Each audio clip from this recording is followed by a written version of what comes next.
हाँ, तो अब ये क्वेश्चन देखते हैं, इसमें क्या है। Consider a solid glass cube of edge length 10 mm and refractive index n equal to 1.5. A black spot lies at the geometrical center of the cube. What fraction of the cube surface must be covered so as to prevent the spot from being seen? तो एक cube है मेरे पास, okay. Cube के centre पे एक black spot है, right. तो light जो निकलेगी इसके स्पॉट से, अगर स्ट्रेट आई तो स्ट्रेट बाहर आएगी वो। अगर लाइट जो है परपेंडिकुलर टू फेस है तो स्ट्रेट अनडेविएटेड बाहर आएगी वो, करेक्ट। और अगर लाइट को मैं थोड़ा सा यहाँ पे ले जाऊं तो रिफ्रैक्ट होके बाहर निकलेगी, है ना। और अगर मैंने लाइट को क्रिटिकल एंगल पे निकाला तो 90 डिग्री पे बाहर निकलेगी, करेक्ट है ना।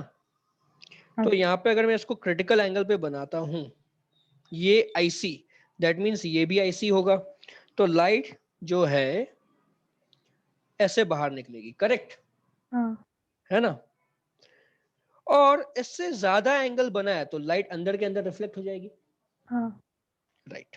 अब तो सबसे पहले मैं ये y डिस्टेंस निकालता हूं, कितना होगा। ये डिस्टेंस कितना होगा बताओ। 5 mm होगा।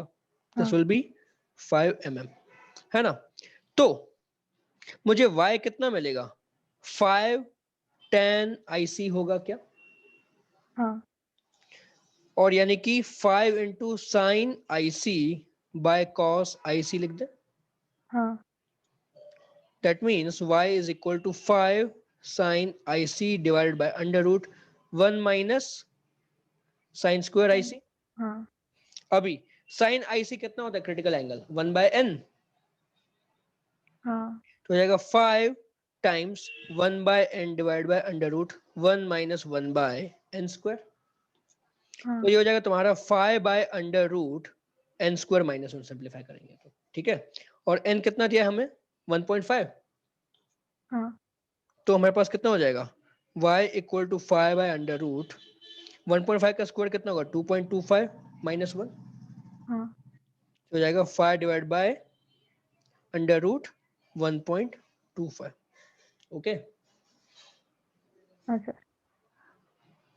तो ये मुझे y मिल चुका है, ओके। अब अगर मैं इसको एक स्क्वायर फेस की तरह देखूं तो मुझे y रेडियस का एक सर्कल बनेगा जिसमें मुझे वो डॉट दिख सकता है, अदरवाइज नहीं दिखेगा, ओके। हाँ है ना। हाँ यहाँ पे मैंने ये जो स्क्वायर फेस लिया तो उसमें एक सर्कल होगा जिसका रेडियस y होगा। इस सर्कल के अंदर से ही मुझे वो डॉट दिखेगा, अदरवाइज नहीं दिखेगा, राइट। तो अगर मैंने ये सर्कल को ही कवर कर दिया तो I can not see the dot. तो एरिया टू बी कवर्ड कितनी हो जाएगी, वो सर्कल का एरिया इंटू 6 ना। पाई वाई स्क्वायर, ओके। करेक्ट। अब पूछा क्या यहाँ पे, what fraction of the cube surface must be covered. तो मैं इतना एरिया कवर कर रहा हूं और ये टोटल फेस का एरिया कितना होगा एल स्क्वायर। तो फ्रैक्शन कितना मिलेगा मुझे,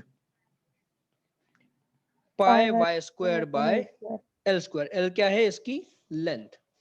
तो ये एक फेस का है ना। ऐसे कितने फेसेस हैं, 6 फेसेस हैं। तो टोटल एरिया तुम्हारी 6 पाई वाई स्क्वायर होगी और 6 एल स्क्वायर भी लिख सकते हो। तो 6 फेस का 6 पाई वाई स्क्वायर और 6 फेसेस का अगेन 6 एल स्क्वायर। तो मुझे वही मिलेगा again fraction pi Y square by L square. So this will be my answer, okay. Okay sir but हमें कैसे पता कि मतलब जो रे TIR करके अंदर आई फिर से क्यूब के, तो वो फिर बाहर नहीं जाएगी दूसरी सरफेस से।